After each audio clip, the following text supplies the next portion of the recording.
ஓம் சாய்ராம். சகலம் சாய்பாபா நேயர்களுக்கு என்னுடைய அன்பான வணக்கங்கள். ஒரே வீடியோவில் 3 மிராக்கிளுங்க. 3 ரகமாக இருக்கும்.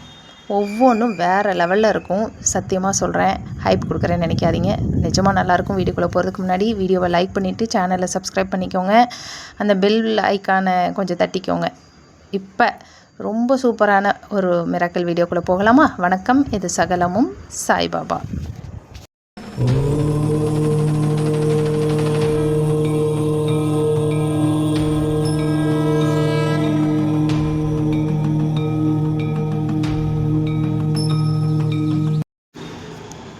ஸோ எல்லோரும் எப்படி இருக்கீங்க மக்களே? இன்றைக்கி வியாழக்கிழமை, நம்ம குரு பூர்ணிமா பாராயணத்துடைய முதல் நாள். இன்றைக்கி சப்தாக பாராயணத்துடைய முதல் நாள். எனக்கு உடம்பு இப்போ பரவாயில்ல, நல்லா இருக்குது. ஃபீவர் எல்லாம் இறங்கிருச்சு. குரலும் பார்த்திங்கன்னா கேட்டாலே உங்களுக்கு தெரியும், நார்மல் ஆயிடுச்சு. ஓகே. ஸோ இன்றைக்கி வீடியோவில் சூப்பரான விஷயத்தோடு வந்திருக்கேன். என்னென்னா, ஒரு 3 பேர்த்துடைய லீலைகள், அற்புதங்கள். இது என்னென்னு சொல்கிறதுன்னு எனக்கே தெரியலை. நீங்களே இதுக்கெல்லாம் ஒரு பேர் வைங்க. அற்புதம் தான். அற்புதத்துக்கு மேலே வேறு ஏதாவது ஒரு புதுசான அழகான வார்த்தை இருந்தால் அதை கமெண்ட் பாக்ஸில் கமெண்ட் பண்ணுங்கள். பட் ஸ்டில்ஸ் என்ன சொல்ல வரேன்னா, ஒவ்வொரு பக்தர்களுக்கும் அவங்களுடைய மனசை படித்து அவங்களுக்கு என்ன வேணும், அவங்களுக்கு அதை எப்படி செய்யறது, செஞ்சதுக்கப்புறம் அதை எப்படி அவங்களுக்கு உணர்த்துறது.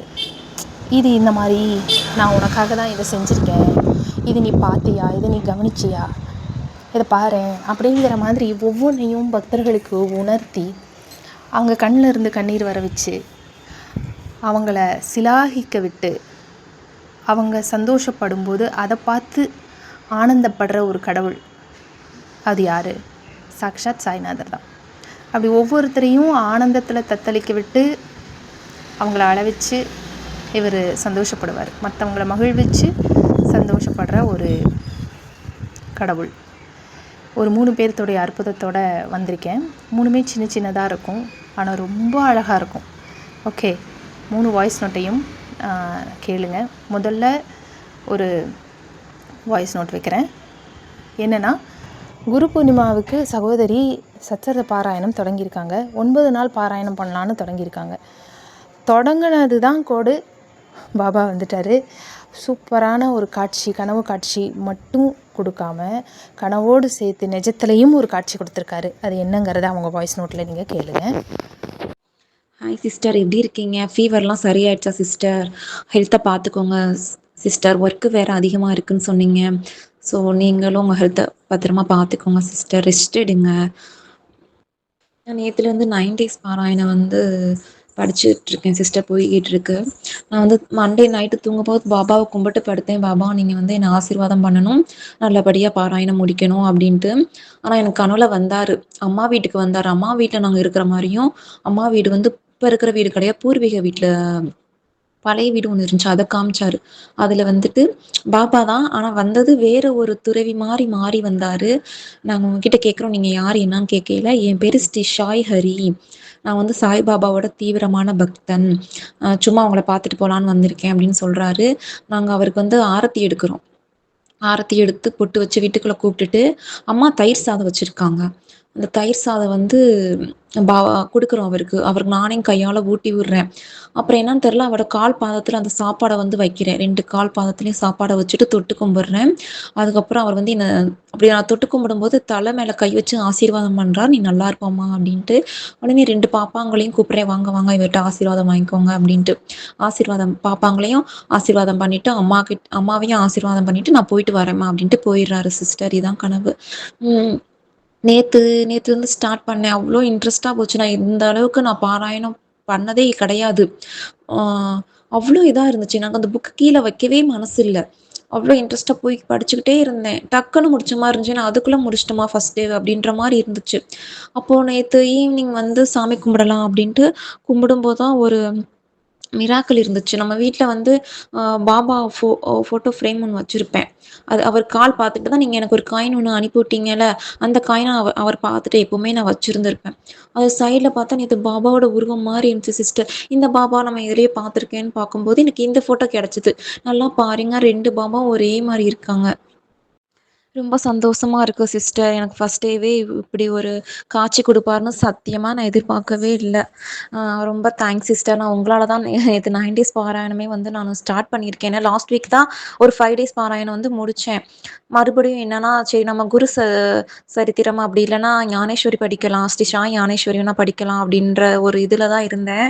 அப்புறம் என்னன்னு தெரியல, திடீர்னு உங்க வீடியோ வந்ததுக்கப்புறம் ஓகேம்மா திரும்ப வந்து இதே நம்ம அ சாய் சத்சரிதமே நம்ம படிக்க ஸ்டார்ட் பண்ணலாம் அப்படி இருந்தேன். நேத்து ஃபர்ஸ்ட் டேவே சூப்பரா போச்சு சிஸ்டர். சத்சரிதத்தோடைய பவர் அப்படிங்க. நான் சொன்னேன், பயபக்தியோட உண்மையான மனசோட அதை நம்ம உள்வாங்கி படித்தோன்னா கண்டிப்பாக அவருடைய காட்சி நமக்கு கிடைக்கும். அதை அவர் கவனிப்பாருன்னு எத்தனையோ தடவை சொல்லியிருக்கேன். இந்த முறையும் அது ப்ரூஃப் ஆயிருச்சு. அவர் நிச்சயம் வருவார். நீங்கள் வாசிக்கிறதே பாபாவை நம் வசம் இழுக்கத்தான். சரியா? அவர் நீங்கள் கண்டிப்பாக இதை சத்சரிதம் வாசித்து பாபாவை தன் வசம் படுத்தாதவர்கள்னு யாருமே கிடையாது. கண்டிப்பாக பாபாவை தன் வசம் படுத்த முடியும். நம்ம வசம் நம் கடவுள் இருக்கணும் அப்படின்னா, இந்த தெய்வீக சக்தியை நம்ம வீட்டில் வச்சுருக்கணும், நம்ம கூட இருக்கணும்னா சத்சரிதம் படித்தே ஆகணும். படித்தால் அவர் இருந்தே தீருவார். அவர் இருப்பதை நமக்கு உணர்த்திட்டு தான் மறுவேளையே பார்ப்பார். சரிங்களா? அற்புதமான ஒரு விஷயம் இது.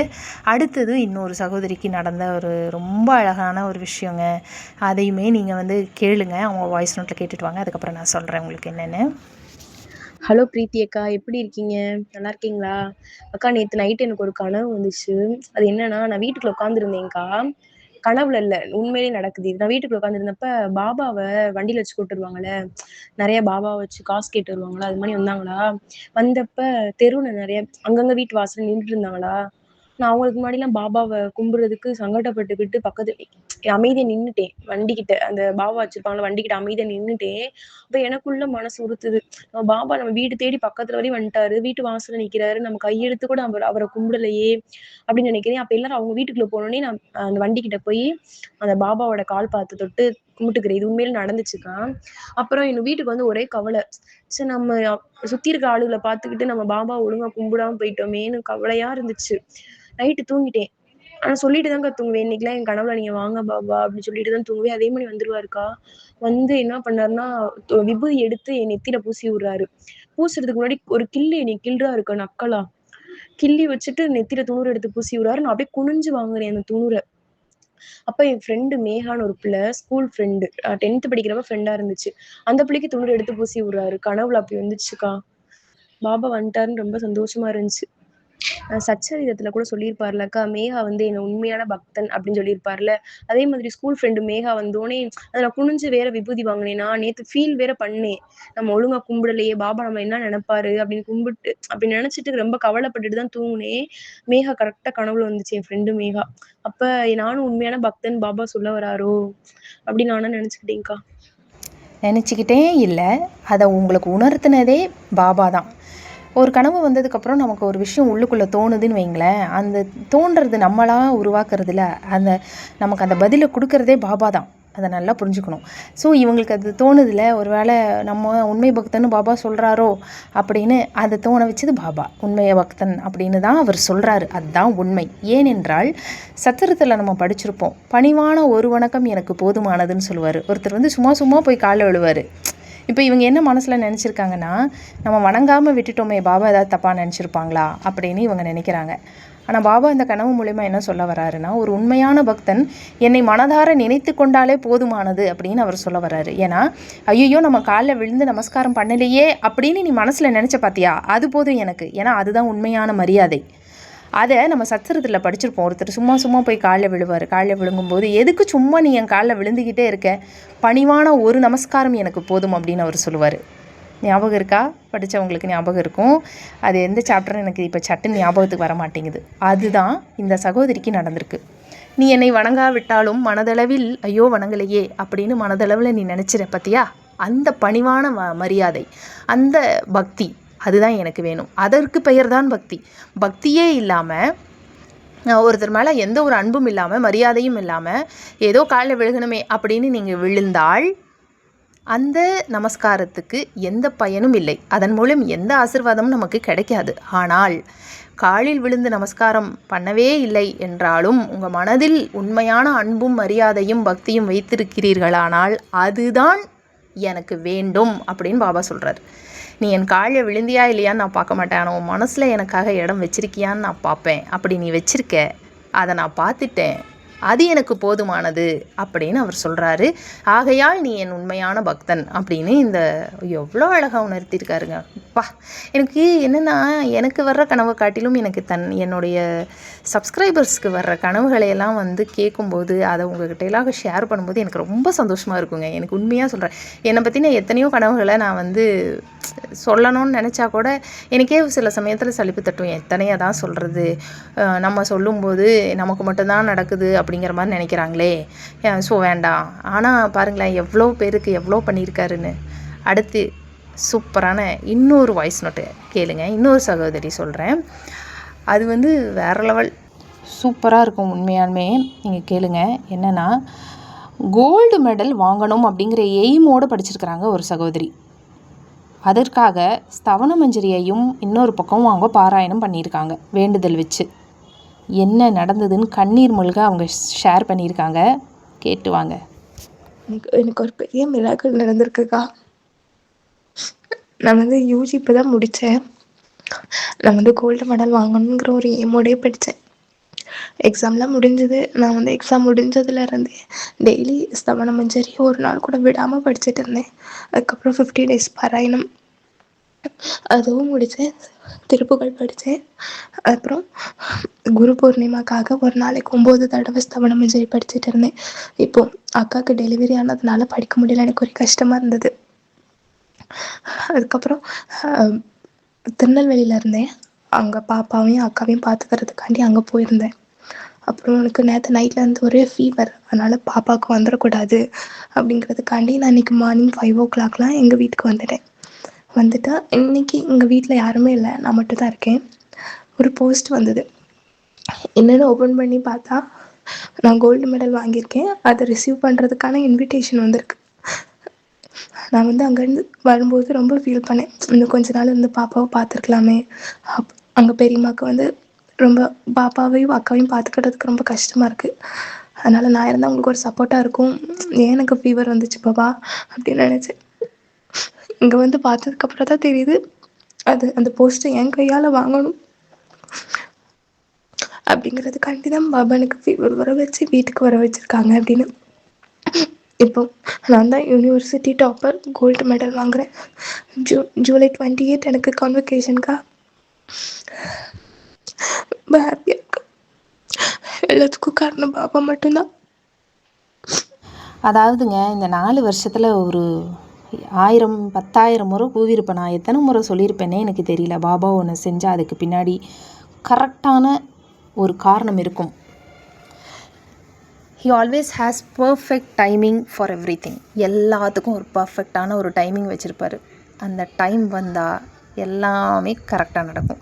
ஆனால் நம்ம கண்ணுக்கு அது எப்படி தெரியும்னா, என்னடா எல்லாமே தலைகீழாக நடக்குது, நம்ம நினச்சது எதுவுமே நடக்கலையே, எல்லாமே தலைகீழாக நடக்குதே அப்படின்னு நினைப்போம். ஆனால் தலைகீழாக ஒருபோதும் எதுவும் நடக்காது. அது தலைகீழாகவே இருந்தாலும் பாபாவின் கரம் நம் தலைமேல் இருக்கும்போது எல்லாமே சமமாக தான் நடக்கும், சரியாக தான் நடக்கும். அது என்னவோ நம்ம மனசை கழிச்சு அது இதையும் பண்ணி நம்மளை பதட்டமாக்கி கடைசியில் நம்ம கேட்டதை நம்ம கையில் கொடுத்து நம்மளை அள வச்சு சந்தோஷப்படுத்தி அதை பார்க்குறதுல இந்த மனுஷனுக்கு என்ன ஒரு ஆனந்தம் அப்படின்னு எனக்கு தெரியலை. அது உண்மையாலுமே அதில் ஒரு ஆனந்தம் இருக்க தான் செய்யுது இல்லையா? ஒருத்தருங்களுக்கு நம்ம சர்ப்ரைஸாக ஒரு பிளான் பண்ணும்போது அவங்க முகத்தில் என்ன எக்ஸ்ப்ரெஷன் இருக்குது அப்படின்னு பார்க்குறதுக்குனே நம்ம வெயிட் பண்ணுவோம். அந்த எக்ஸ்ப்ரெஷன் பார்த்தா நமக்கு எவ்வளோ சந்தோஷமாக இருக்கும். ஆஹா, நம்ம பிளான் சூப்பர் சக்ஸஸ்டா அப்படின்னு இருக்கும்ல. அது மாதிரி தான் பாபா ஒவ்வொரு முறையும் எல்லாருக்கும் சர்ப்ரைஸ் பிளான் வைக்கிறாரு. அதனால தான் சூழ்நிலைகளையெல்லாம் குழப்பி விட்டு ரொம்ப ஒரு மாதிரி சிக்கலை உண்டாக்கி எதேதோ பண்ணுவார். கடைசியில் நம்ம நினச்சதை கொடுத்து சர்ப்ரைஸ் அப்படின்னு சொல்லுவார். அந்த சர்ப்ரைஸ் அப்படின்னு அவர் சொல்லும்போது நமக்கு நம்ம ஃபேஸில் ஒரு சந்தோஷம் வரும் இல்லையா? அந்த நேரத்தில் அதை அவர் பார்த்து சந்தோஷப்படுறாரு. ஒரு சாதாரண மனிதனின் ஒரு உணர்வு தான் இது.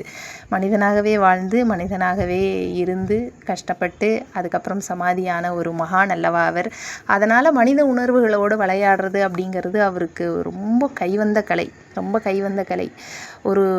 ஒரு சாதாரண மனித உணர்வுகளை சரியாக புரிந்து வைத்தவரும் அவர்தான். அந்த மனித மனித உணர்வுகளை வைத்து விளையாடுபவரும் அவர்தான். இதற்கு மேல் விளையாடுவதற்கு கிருஷ்ணனாலேயும் முடியாது, எந்த மகானாலேயும் முடியாது. ஆனால் இவர் சரியாக விளையாடுவார். அந்த விளையாட்டை துவங்கி வைப்பவரும் அவர்தான், அந்த விளையாட்டை விளையாடுபவரும் அவர்தான், அந்த விளையாட்டில் விளையாண்டு அதாவது அந்த கோல் போடுறதும் அவர்தான். கடைசியில் எல்லாத்தையும் பண்ணிவிட்டு நீ தான் ஜெயிச்ச அப்படின்னு அந்த கோப்பையை மட்டும் நம்ம கையில் கொடுப்பாரு பாருங்க. இது வேறு எந்த மனிதனும் செய்ய மாட்டான். ஆனால் இந்த கடவுள் செய்வார், இந்த இறைவன் செய்வாருங்க. எல்லாத்தையும் அவர் தாங்க பண்ணுவார். எல்லாம் விளையாட்டை துவக்கி வைப்பார், விளையாடுறதும் அவர் தான் விளையாடுவார், கோல் போடுறதும் அவர் தான் போடுவார், எல்லா பக்கமும் அவரே தான் நின்று விளையாடுவார். நாம் வேடிக்கை தான் பார்ப்போம். ஆனால் கடைசியில் நீ தான் ஜெயிச்ச, இந்தா உன் கோப்பை அப்படின்னு சொல்லிவிட்டு அந்த கோப்பையை நம்ம கையில் கொடுப்பாரு.